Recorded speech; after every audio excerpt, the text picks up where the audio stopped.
क्या आप इस बात पर यकीन करेंगे कि अभिनेत्री रेखा को भी कभी अपनी लुक्स और अपनी जो है कैसी वो दिखती हैं उसके लिए बातें सुननी पड़ती। जी हाँ, अभिनेत्री रेखा जो कि आज हमें बहुत ही ज़्यादा चार्मिंग, अट्रैक्टिव लगती हैं और आज हमें लगता है कि वो कितनी यंग हैं, कितनी इस टाइम पे भी खूबसूरत हैं।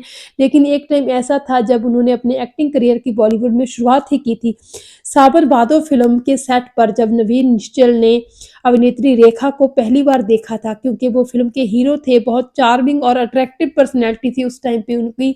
तो नवीन निश्चल ने रेखा के बारे में कहा था डायरेक्टर से कि आपने ये किसको उठाकर मेरे अपोज़िट साइन कर लिया। तो कहा जाता है कि उस टाइम जब रेखा और नवीन इस फ़िल्म में मुख्य भूमिकाएँ निभा रहे थे एज़ अ हीरो-हीरोइन, तो नवीन निश्चल रेखा के साथ बिल्कुल बात करना पसंद नहीं करते थे। दरअसल उनको लगता था कि पता नहीं किस लड़की को उन्होंने मेरे अपोज़िट साइन कर लिया है। हालाँकि रेखा की लुक जो थी बहुत सारी आने वाली और फ़िल्मों में भी ऐसी ही थी, लेकिन एक टाइम ऐसा आ गया था 1980 के आस-पास का, जब रेखा ने अपनी लुक बिल्कुल ही अपनी पर्सनैलिटी चेंज कर ली थी। दरअसल सिम्मी गरेवाल के शो में सिम्मी गरेवाल ने ही रेखा से पूछा था कि ऐसा कैसे हो गया कि रेखा की सिर्फ़ लुक ही नहीं बल्कि उनका पूरा जो था पर्सनैलिटी ही चेंज हो गई थी। उनकी आवाज़, उनका बातचीत करने का ढंग और उनकी पूरी जो मूवमेंट थी वो भी चेंज हो गई थी। तो इस पर रेखा ने बताया था कि किस तरह उन्होंने योगा करना स्टार्ट कर दिया था और मेकअप के बारे में उन्होंने पूरी जानकारी ले ली थी। हालाँकि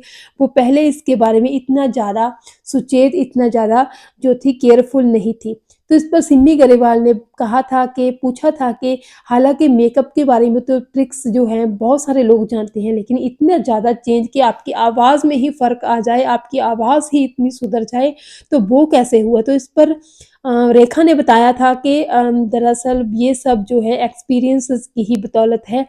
जो अच्छे बुरे एक्सपीरियंस होते हैं उसकी वजह से आपका जो पूरा पर्सनैलिटी है वो चेंज हो जाती है। तो यही सब बातें हेमा रेखा ने बताई थी ही सिम्मी गरेवाल को। तो ये बात है भी गौर करने जो अगर आप ध्यान से देखेंगे तो रेखा की पहली शुरू-शुरू की फ़िल्मों में वो थोड़ी कम अट्रैक्टिव लगती हैं, थोड़ी सांवली ज़्यादा लगती हैं और थोड़ा उनका जो जो थी हेल्दी भी बहुत ज़्यादा थी, वज़न भी उनका ज़्यादा था। रेखा ने खुद ही बताया कि कैसे उन्होंने अपने आप को भूखा मारने की हद तक जाकर जो था फास्टिंग वग़ैरह की, उन्होंने अपने आप को पूरा डाइट का अपना ध्यान रखा और इस तरह पूरा अपनी जो थी बॉडी को चेंज कर लिया।